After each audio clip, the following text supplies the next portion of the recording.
और आज मैं आपसे बात करना चाहता हूं कि प्रभु यीशु मसीह आपके भविष्य को बदल देंगे। हो सकता है आपको लग रहा हो कि आपका भविष्य अंधकार में जा रहा है। हो सकता है आपको लग रहा हो आपके बच्चों का भविष्य क्या होगा। हो सकता है आप बीमार हो, इसलिए आपको लगता हो कि मेरा भविष्य में अब मेरा क्या होगा। हो सकता है आप कम पढ़े लिखे हो, आप कम टैलेंटेड हो, इसलिए आपको लगता हो कि मेरा भविष्य में क्या होगा। क्या मैं ऊंचाइयों पर जा पाऊंगा? क्या मैं एक सफल व्यक्ति बन पाऊंगा? क्या मैं अपनी जरूरतों को पूरा कर पाऊंगा? क्या मैं अपने परिवार की देखभाल कर पाऊंगा? मेरे अंदर तो बहुत सारी कमियां हैं। मैं तो टैलेंटेड नहीं हूं, मैं ज्यादा पढ़ा लिखा नहीं हूं, मैं तो बीमार भी रहता हूं, या फिर मेरे अंग ठीक नहीं है। हो सकता है इस प्रकार की बातें आपके अंदर। बहुत से माँ बाप ऐसे हों जो अपने बच्चों के प्रति चिंतित रहते हों कि मेरे बच्चों का भविष्य क्या होगा, कहां इनकी शादी होगी, कहां इनकी जॉब लगेगी, क्या ये अपने जीवन में सफल हो पाएंगे कभी। इस प्रकार की बातें हो सकता है आपके अंदर हो। मैं आपको उत्साहित करना चाहूंगा कि प्रभु आपके भविष्य को बदल देंगे, आपके बच्चों के भविष्य को भी प्रभु बदल देंगे, क्योंकि आपके दिन परमेश्वर के हाथों में है, आपका भविष्य प्रभु के हाथों में है। यदि आपने प्रभु के पीछे चलना शुरू किया है तो आपका भविष्य प्रभु के हाथों में है और आपका भविष्य प्रभु के हाथों में सुरक्षित है।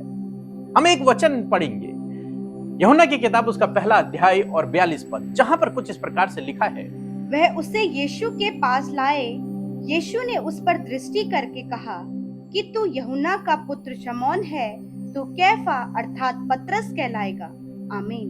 दोस्तों, हम यहाँ पर देखते हैं जब यूहन्ना बपतिस्मा देने वाले ने यीशु को कहा कि ये यीशु परमेश्वर का मेमना है जो जगत के पापों को उठा लेता है, तो जब यूहन्ना के चेलों ने इस बात को सुना तो उसके 2 चेले यीशु के पीछे चल पड़े और यीशु को फॉलो करने लगे। जब यीशु ने उनसे पूछा तुम कहां जा रहे हो, तो उन्होंने कहा कि हे गुरु, तू कहां रहता है?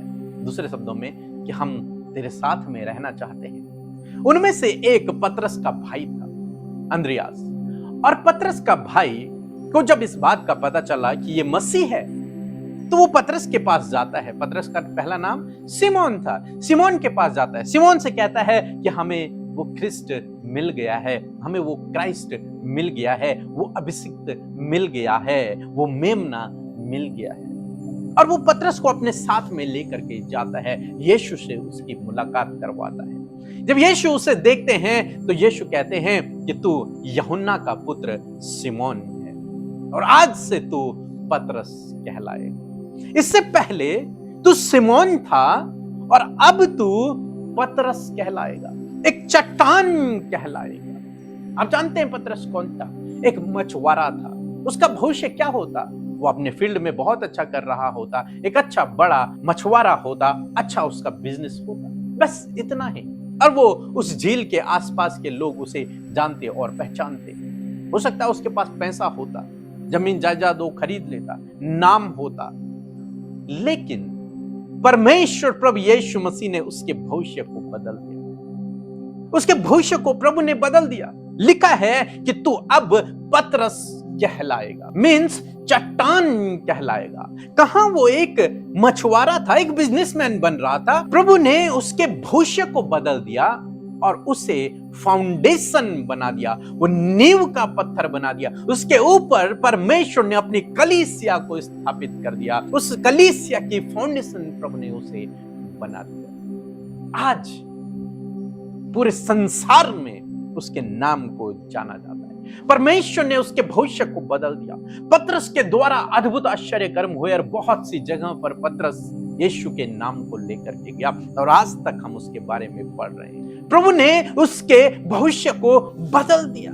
दूसरे शब्दों में यदि आजकल की भाषा में मैं कहूं तो प्रभु ने उसकी किस्मत को भी बदल दिया। लोग कहते हैं कि मेरी किस्मत में यही लिखा था। यदि आप प्रभु पर विश्वास करते हैं तो आपकी किस्मत को भी प्रभु बदल देंगे, आपके भविष्य को प्रभु बदल देंगे। वो उज्जवल होगा आपका भविष्य, आशीषित होगा आपका भविष्य, सफल होंगे आप अपने भविष्य में। यदि आप प्रभु पर विश्वास करते हैं वो आपके भविष्य को बदल डालेगा। जिस प्रकार से यहां पर हुआ, ये पतरस अपने जीवन में ज्यादा से ज्यादा क्या बनता? एक बिजनेसमैन बन पाता, उसके अलावा और कुछ नहीं। एक अच्छा सफल मछुआरा बनता, बस उसके अलावा कुछ नहीं। ज्यादा पैसा होता उसके पास और कुछ नहीं। लेकिन प्रभु यीशु मसीह ने उसे वर्ल्ड फेमस बना दिया।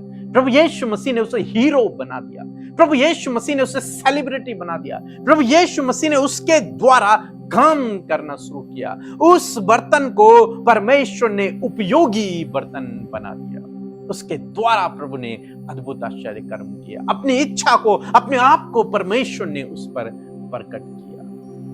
मैं आपको उत्साहित करना चाहूंगा कि अपने बच्चों के लिए आप चिंतित न रहें, अपने भविष्य के लिए आप चिंतित न रहें, अपना जीवन प्रभु के हाथों में समर्पित करें, वो आपको उपयोगी बर्तन बना देगा। अपना जीवन प्रभु के हाथों में समर्पित करें, वो आपके भविष्य को उज्जवल कर देगा। अपना जीवन प्रभु के हाथों में दें, वो आपको सफलता की ओर लेकर के जाएगा, वो आपको बहुतायत से आशीष देगा। तो दोस्तों, मैं आशा करता हूं कि आप समझ गए होंगे। अपने भविष्य को देखकर आपको डरने की आवश्यकता नहीं, घबराने की आवश्यकता नहीं, चिंतित रहने की आवश्यकता नहीं। परिस्थितियां चाहे कुछ भी हों, लेकिन यदि आप प्रभु पर भरोसा करते हैं तो आप और आपके बच्चे आगे आशीषित होने जा रहे हैं, सफल होने जा रहे हैं। क्यों? क्योंकि प्रभु आपके भविष्य को बदल देगा। सो प्रभु आपको इस वचन के द्वारा बहुतायत से आशीष दे। आमीन। लगातार वचनों को सुनने और वचन के भेदों को जानने के लिए चैनल को सब्सक्राइब जरूर करें। धन्यवाद।